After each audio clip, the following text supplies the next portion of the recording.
Hi guys, welcome. And who dat?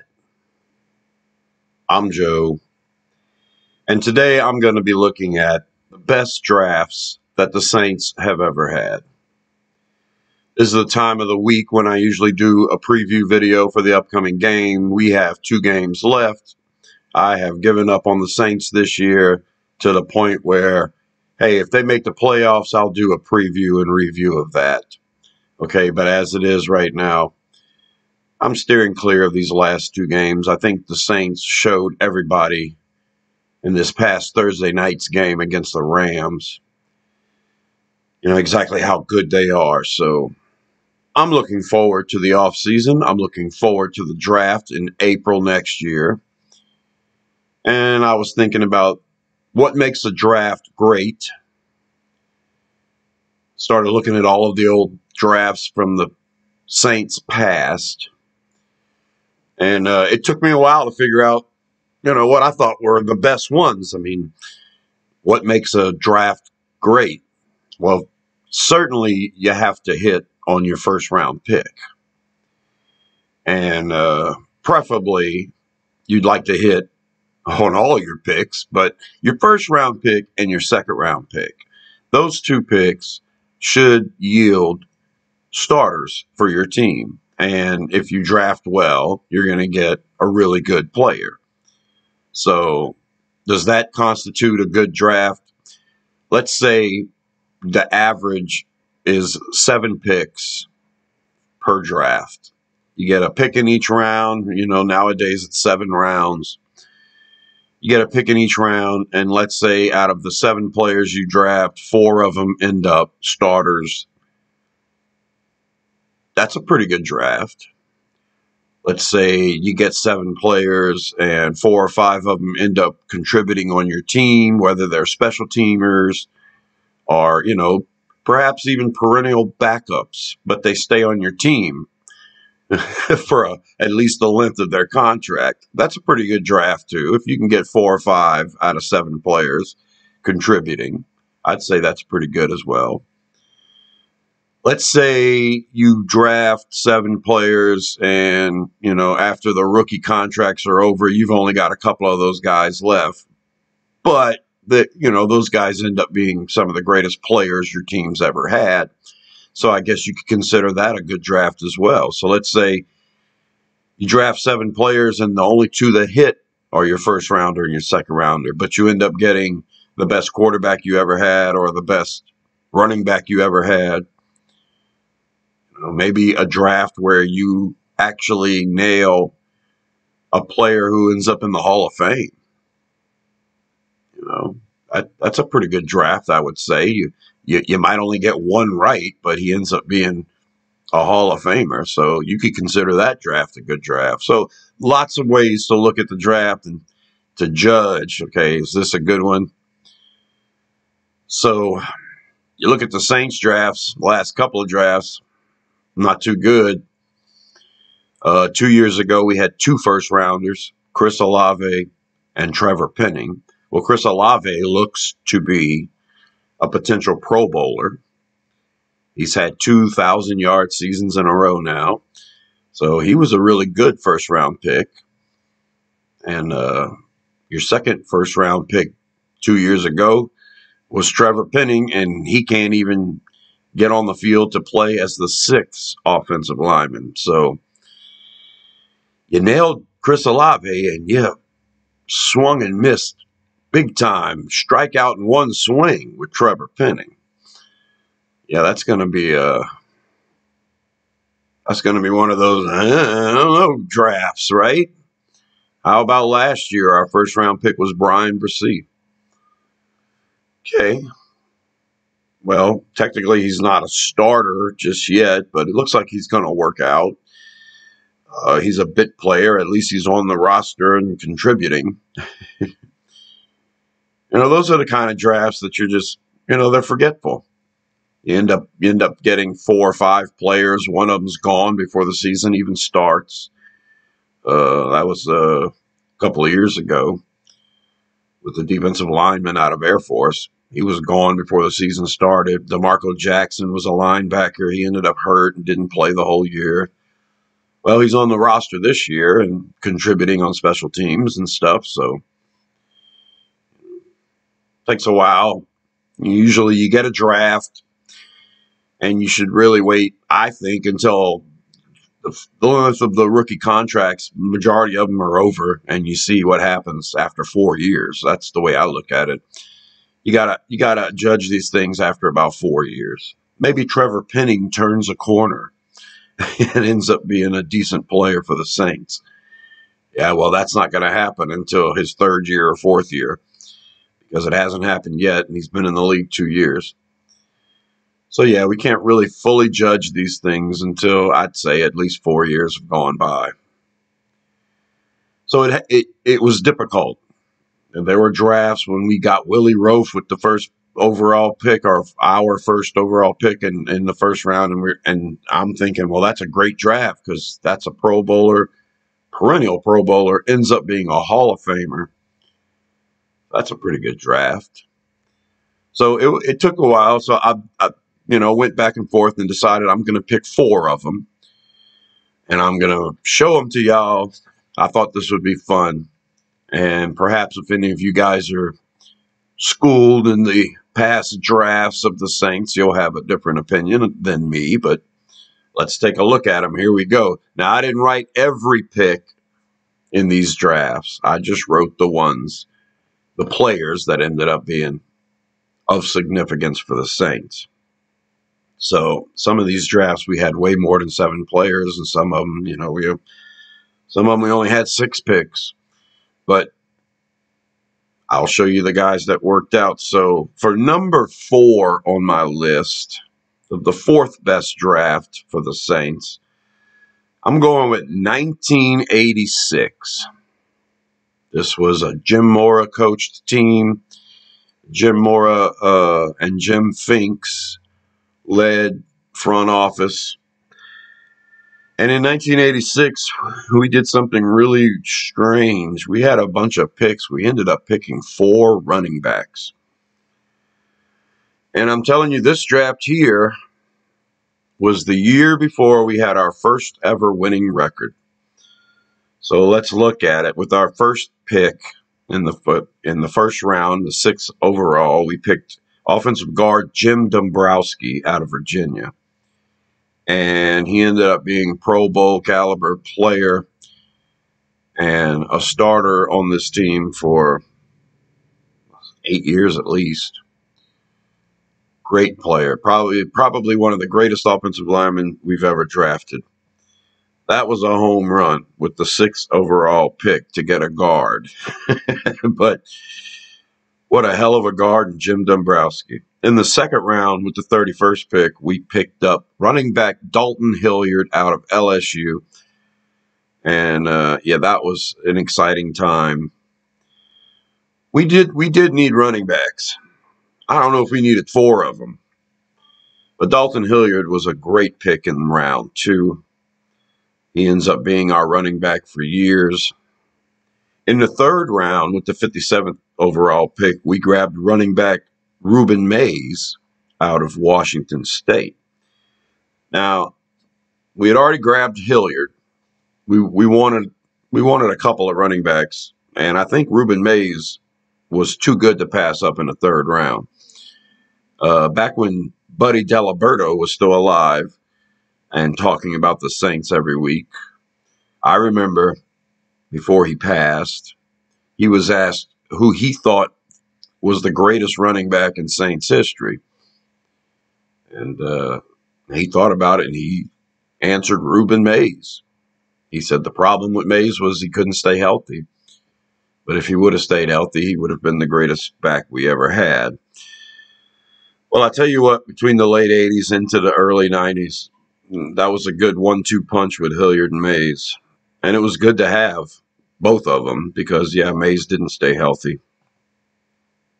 Later on in the 3rd round pick, and we had 3 third-round picks in 1986, with the 60th overall pick in the 3rd round, the Saints grabbed linebacker Pat Swilling out of Georgia Tech. What a great find, one of the Dome Patrol, and he ends up being one of the greatest linebackers the Saints have ever had. He ended up being Defensive Player of the Year in 1991 when he had 17 sacks. Amazing. Pat Swilling was a phenom. He was a great player to watch. I mean, if you could build a linebacker from scratch, yeah, he would come out looking like Pat Swilling. You nailed the third round pick with Pat Swilling. And then later on, 2 picks later in the third round, with the 62nd pick, the Saints grabbed running back Barry Word out of Virginia. Yeah, 3 running backs in the first 3 rounds. Barry Word ended up a solid player. He didn't stay with the Saints for very long. I remember him being a solid backup for Kansas City in the 90s. So Kansas City ended up with that kid. I mean, when you draft 4 running backs, I guess you can't keep all of them. Later on in that draft, in the 5th round, with pick 115, we got defensive back Reggie Sutton, and he ended up contributing with the Saints for a while. He wasn't a great player, but he was a 5th round pick. And in the 7th round, with the 173rd pick, the Saints grabbed another running back in Gil Finnerty. Gil Finnerty ended up being a backup for the Saints, and he was with the team into the 90s. So overall, a pretty good draft. I think it's odd to get 4 players in the same position. But when you need running backs, hey, and I tell you what, it worked out for the Saints because we ended up having 6 straight winning seasons, or 6 straight non-losing seasons, I must say, starting in 1987. And Jim Dombrowski, Dalton Hilliard, Reuben Mays, Pat Swilling had a lot to do with that. That's my pick for the number 4 best draft in Saints history. At number 3, I'm going with a Sean Payton, Mickey Loomis draft from 2006. And I think we all remember this draft because 3 years later we were in the Super Bowl. And this draft had a lot to do with it. With the 2nd overall pick in the 1st round, the Saints grabbed running back Reggie Bush out of USC. Reggie Bush was always a very good running back for the Saints. I thought he was dancing with the stars a lot of the times, but he fit a role on this team, and he was just as good of a decoy as he was a player, and he made a lot of things go for this offense. Regardless of how you feel about his overall production, Reggie Bush ended up a good player for the team. In the 2nd round, with the 43rd pick, we grabbed defensive back Roman Harper out of Alabama, and he was a long-time safety for us. He ends up leaving after a while, going to Carolina, and then he came back and retired a Saint. So, pretty good 1-2 punch there at the top of the draft.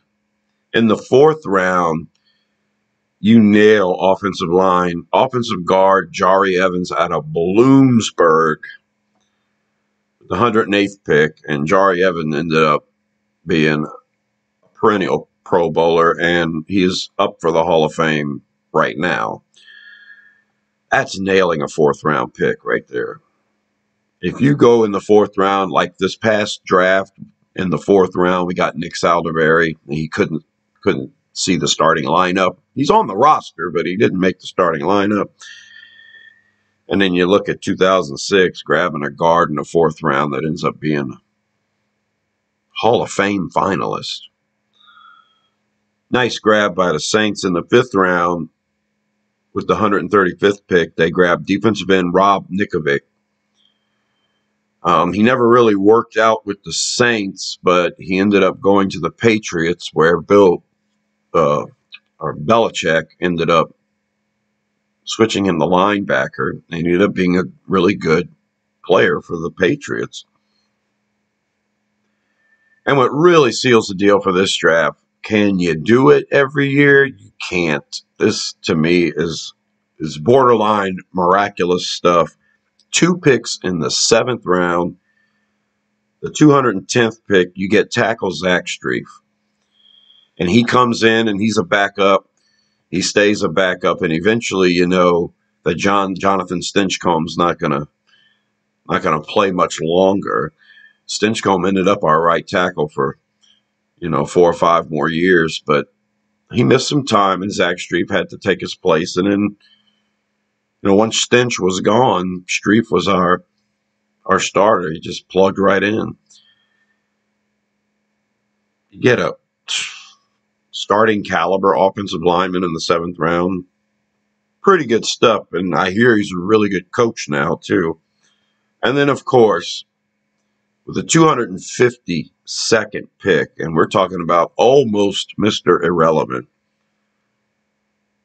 from a college that doesn't even exist anymore, Hofstra, we grabbed wide receiver Marcus Colston. Marcus Colston in the 7th round, and he ends up being the leading receiver for the Saints in Saints history. That's nailing a draft. You might not have hit a grand slam with Reggie Bush, but you hit a home run with Evans, and especially Colston in the 7th round. That's some impressive draft right there. It's a great way to start your career with the Saints as a, head coach, general manager duo. So good job there. Now we're going to go to the number 2 best draft the Saints have ever had. And this one comes under O.A. Bum Phillips in 1981. And I don't know how many rounds we had in the draft back then. The Saints had a ton of picks. We had the first overall pick in that draft. And it was a pretty good one. With the first overall pick, the Saints grabbed running back George Rogers out of South Carolina. George Rogers ended up being the offensive rookie of the year, rushing for a then Saints record over 1,600 yards as a rookie. George Rogers didn't stay on the team long. He ended up going to the Redskins after a couple of years. But if you draft a guy in the first round and he ends up being the player of the year, you did pretty good. Saints had 2 second-round picks that year. With the 29th pick in 1981, the Saints grabbed defensive back Russell Gary out of Nebraska. Now, he was a solid player. He didn't blow the world away, but I think he was good on special teams too. But later on, right before the second round ends, with the 51st pick, you grab linebacker Ricky Jackson out of Pittsburgh. Ricky Jackson, the Hall of Famer himself, who at one point was among the sack leaders in the league. When he retired, he was, I think, in the top 3 most sacks all time in the league. He ends up going to San Francisco for a couple of years and getting a Super Bowl, but he did spend the majority of his years with the Saints, and we drafted him in 1981, and he became part of the Dome Patrol in the late 80s and early 90s. So, yeah, he played for the Saints for about 13 years. One of the greatest players you'll ever get in the draft. So talk about nailing a second-round pick. We had 2 third-round picks in 1981 that stand out to me. With 57, we took defensive tackle Frank Warren out of Auburn, who ends up playing defensive end in our 4-3 and ends up being a really good defensive lineman for us.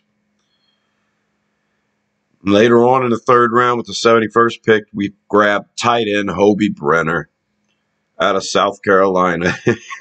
We got the running back from South Carolina, and then we got the tight end. And Hobie Brenner, for those of you who watched the Saints in the 80s, Hobie Brenner was a fantastic player. I wish we had a tight end like that on our team right now.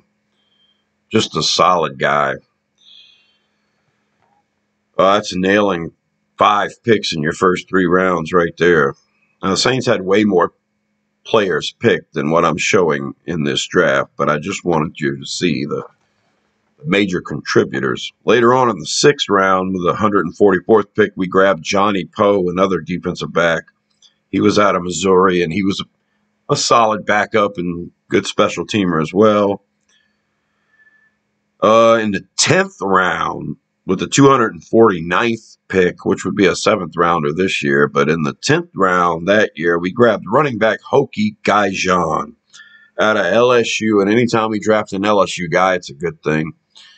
Hokie Guyjon was a solid player. He couldn't stay healthy, but he finished the Saints' career averaging 6 yards a carry. Not bad for a 10th round pick. And then later on in the distant 12th round with the 305th pick, which we don't even have that many picks anymore in the draft, the Saints grabbed a defensive end out of San Diego State named Jim Wilkes. And he ended up being our nose tackle on our 3-4. And then he was part of the reason why the Dome Patrol was so successful. Jim Wilkes and Frank Warren were 2 great pieces on that defensive line. And, of course, Ricky Jackson being the all-star that he was. Then you grab bit pieces and Hokie Guyjon and Russell Gary and Johnny Poe. And then a solid Pro Bowl-worthy tight end in Hobie Brenner. That was a fine draft right there. We didn't start winning games until after Jim Mora became our coach in the mid-'80s. We didn't have a winning record until 87. But yeah, the players in this draft were with the Saints through the lows and into the highs. So we start having those winning records in the late 80s, and a lot of it has to do with Ricky Jackson, Frank Warren, Hobie Brenner, and Jim Wilkes. No doubt about it. And finally, the number 1 draft in Saints history, and everybody talks about it. Everybody says it is, and I had to go back and forth between 1981 and the year I finally selected. Number 1 draft for the Saints, 2017. And right now we should be reaping the benefits of that draft. And here it is. We had 2 first-rounders with the 11th overall pick. We don't get the quarterback. Patrick Mahomes is sitting there at number 10. We're at number 11. The Chiefs move up to the number 10th spot and grab Mahomes. We would have grabbed him with pick 11 if he would have been there. But instead, we settle for cornerback Marshawn Lattimore, who is one of the best cornerbacks in the league and probably the best player on the team right now. And yeah, that's nailing your first-round pick. You don't get Mahomes, but you go ahead and get Lattimore out of Ohio State. And yeah, I think that's a pretty good deal. Later on in the first round, you grab offensive tackle Ryan Ramczyk out of Wisconsin. And Ryan Ramczyk is a Pro Bowler as well. He's got the bum knees now. Can't seem to stay healthy these days. But solid Pro Bowl type offensive lineman. A good pick in the first round. Don't know how many years he has left, but we'll see. In the second round that year, with pick 42, we grabbed safety Marcus Williams out of Utah. And Marcus Williams ended up, allowing the Minnesota Miracle. Horrible way to start off your career, but he ends up a very solid player, and one of the reasons why the defense was so good in the final years of Sean Payton, when we were in the playoffs every year, fighting for getting to that championship game. And yeah, Marcus Williams, of course, now is with Baltimore. We had 3 third-round picks in 2017 that worked out pretty good. With 67, we picked running back Alvin Kamara out of Tennessee. I had him circled when that draft started. I wanted to grab him. I thought he was a special player. And turns out he was a really good pick for the Saints and one of the best players on the team right now. Later on in the third round, with the 76th pick, we grabbed linebacker Alex Anzalone from Florida. He stayed with the team for a while, and he always showed signs of being pretty good, able to make plays. He never stuck on the starting lineup. And, of course, after Dan Campbell left the Saints and became the coach of the Lions, he brought a lot of ex-Saints with him, and Anzalone's with the Lions now, and he's a starter, and he's a really good player. Later on in the third round, we grabbed, with the 103rd pick, defensive end Trey Hendrickson out of Florida Atlantic. And Hendrickson was a fine player for the Saints. When his rookie contract ended, we didn't re-sign him. His last season here, he had 13 sacks. We thought it might be a fluke. I guess our coaching staff wasn't sold on him being a starter. And now he's, Hendrickson goes to the Bengals. They end up going to the Super Bowl twice, or right at the edge once, and in the Super Bowl once. Hendrickson's their starter. He ended up with double-digit sacks his first year with the Bengals. And so, yeah, the Saints missed on retaining that player. The only other pick in that draft was Al-Quadin Muhammad, defensive end. I guess I put him down here just to show you that was the entire draft. So 7 players, 6 of them end up very good starters. 5 of them end up Pro Bowlers. So yeah, a lot of ways to judge draft, a lot of ways to judge whether your draft was successful or not. And this one's pretty good. You end up with Pro Bowl players all over the place and starters that are there to this day. 3 of them at least. Here in our year of 2023. Let's hope that in April of this year we can pull off another gem of a draft. But those are 4 that I thought were great. My choices for the 4 best drafts in Saints history. What do you think makes a great draft? You got to nail the first rounder, got to nail the second rounder. If you get 7 players, I'd say 4 of them need to be contributors. 4 or 5 of them need to be contributors. 4 of them being starters. Basically, if you can get 3 starters out of a draft, then I think you did okay. And then if you want to talk about the greatest drafts of all time, we're talking about Hall of Famers, Pro Bowlers all over the place, finds in the later rounds. So what say you, Saints fans? What do you think's the best draft? What do you think constitutes a good draft? That's my list of the 4 best drafts in Saints history. I'm Joe. Subscribe to Rosenfield 10 for more videos like this. And I'll talk to you later. Who dat?